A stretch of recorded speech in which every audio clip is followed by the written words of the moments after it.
or dubs of Windows, Microsoft Windows. It was a Christmas tree for corporate America, it looked like. So who came up with this? I mean, the general was ignoring it. You know, I mean, it looks like a lot of work went into it, but whose work? You know?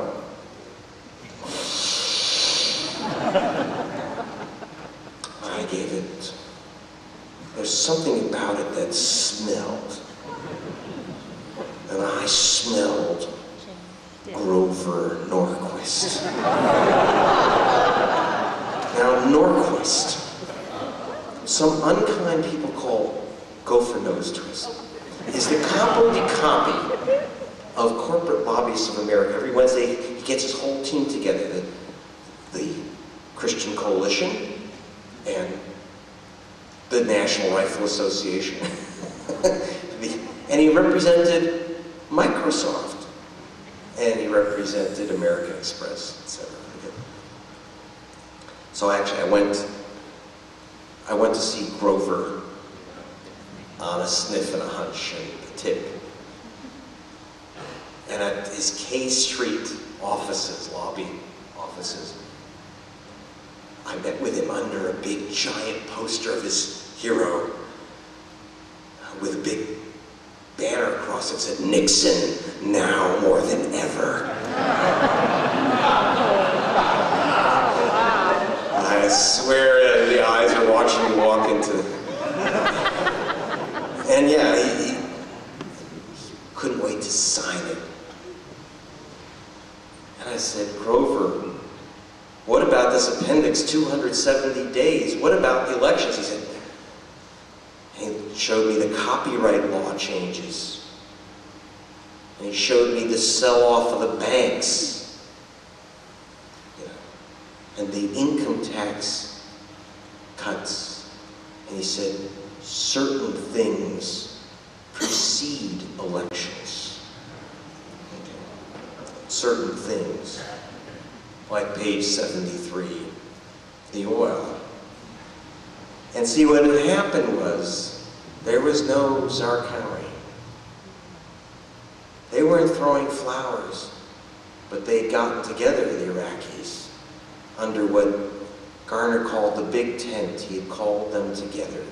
Kurds who knew him for 4 years in the northern zone where he had brought peace by bringing the faction together. The Sunnis, the Shiites, they knew him. And they were ready to take control of their country, hold snap elections, and Garner called for removing American troops out of the cities and out of Iraq into the empty desert. It's their country, he said. Put them in. They let them choose their leaders.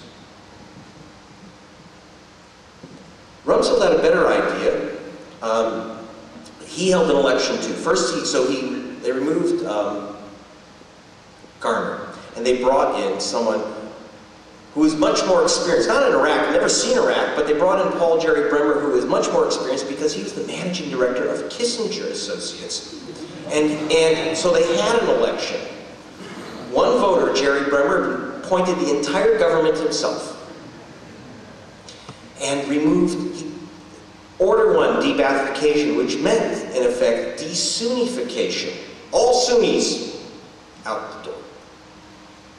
But in case the Shiites thought that they were going to be in charge, he shut down Shiite newspapers, shut down their mosques, moved troops into Najaf. Some Shiites got upset and shot back. And then, when the Sunnis were removed of all their work and all their jobs, a Sunni from Jordan named Zarqawi said, "We're going after the Shiite snakes." And Garner said, "Let's get them under the tent and talk."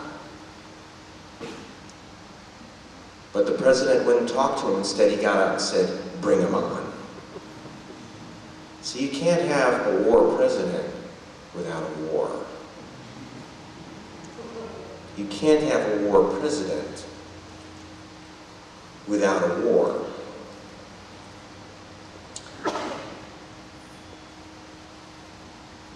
We got him.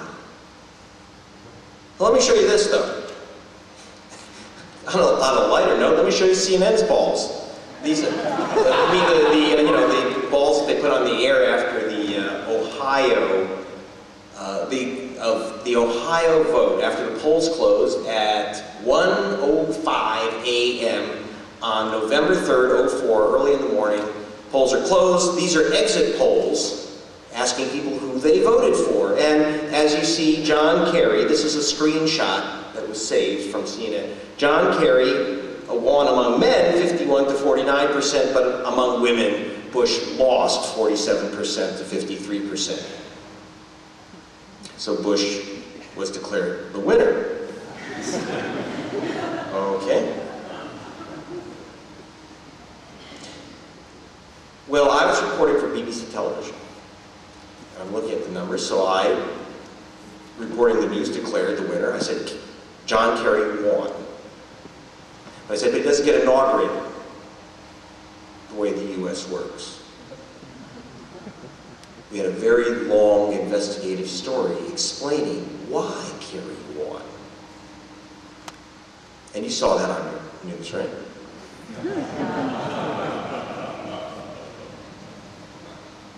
Anyway, but I didn't know. It was in the New York Times, right? You saw that. No. They did call me. They called me. They said, we're investigating theories that Bush didn't win the election. Okay, great. Glad you're on it. They're investigating. New York Times on the case. So I said, yeah, I have a lot of information if you want. I said, no, we want to ask you a couple questions. I said, shoot. First, are you a sore loser? And the second question, are you a conspiracy nut?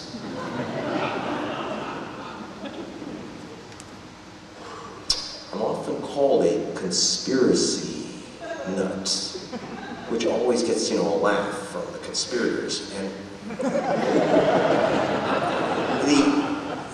And the third question, there was no third question. That was the end of the New York Times interview, and the investigation of the election of 2004 was now complete. The next day, they wrote, I'm not kidding you, they wrote a front-page New York Times story. I can't say they ignored the story, and this is the headline. Internet theories of Bush loss spread by blogs. Easily debunked. Well, since the New York Times didn't have a chance to complete the investigation, I thought I would, for BBC, working with Voter Action. And so I went back to the balls. So I thought, okay, Kerry wins among men by 2%, among women by 6%.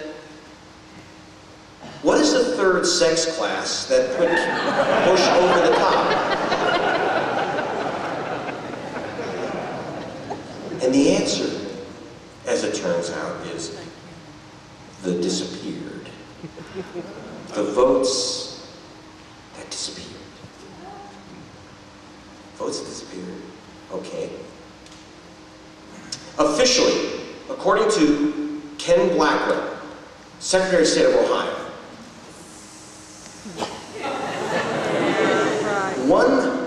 George W. Bush won the state of Ohio by 118,000 votes.